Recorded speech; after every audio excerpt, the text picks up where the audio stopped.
دوستوں دن میں 5 وقت کی نمازیں جو اللہ رب العزت نے ہم پر فرض کی ہیں، ہم انہیں تو سیکھنے کی کوشش نہیں کرتے، تو عیدین کی نمازیں جو سال میں صرف 2 مرتبہ پڑھی جاتی ہیں، ہم انہیں سیکھنے کی کوشش کیوں کریں؟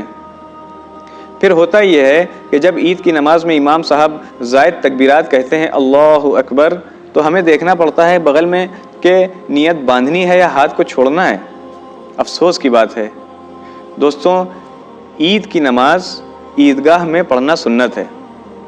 دیکھیے نماز جب کھڑی ہو تو ہمیں نیت کرنی چاہیے کہ نیت کرتا ہوں میں 2 رکعت نماز عید الفطر کی، میں زائد 6 تکبیرات کے واسطے اللہ تعالیٰ کے رخ میرا کعبہ شریف کی طرف۔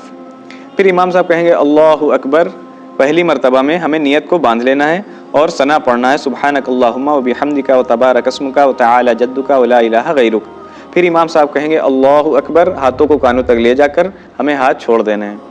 پھر امام صاحب کہیں گے اللہ اکبر، ہاتھوں کو کانوں تک لے جانا ہے اور ہاتھوں کو چھوڑ دینا ہے۔ پھر امام صاحب کہیں گے اللہ اکبر، ہاتھوں کو کانوں تک لے جانا ہے اور نیت باندھ لینی ہے۔ پھر امام صاحب سورہ فاتحہ اور سورت پڑھیں گے، جس طرح عام نمازوں میں رکعت ادا کی جاتی ہے امام صاحب ادا کریں گے۔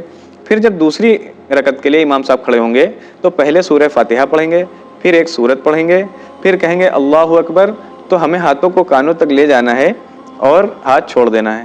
پھر امام صاحب کہیں گے اللہ اکبر، تو ہاتھوں کو کانوں تک لے جانا ہے، ہاتھ چھوڑ دینا ہے۔ پھر تیسری مرتبہ کہیں گے اللہ اکبر، ہاتھوں کو کانوں تک لے جانا ہے اور ہاتھ چھوڑ دینا ہے۔ جب چوتھی مرتبہ امام صاحب کہیں گے اللہ اکبر، تو ہمیں رکوع میں چلے جانا ہے۔ اس کے بعد بقیہ نماز جس طرح اور نمازیں ہوتی ہیں اسی طرح سے ادا کی جائے گی۔ نماز کے بعد خطبے کا سننا واجب ہے، اس لیے سبھی سے گزارش ہے کہ نماز کے بعد خطبہ سنے بغیر مسجد سے یا عیدگاہ سے مت نکلیں۔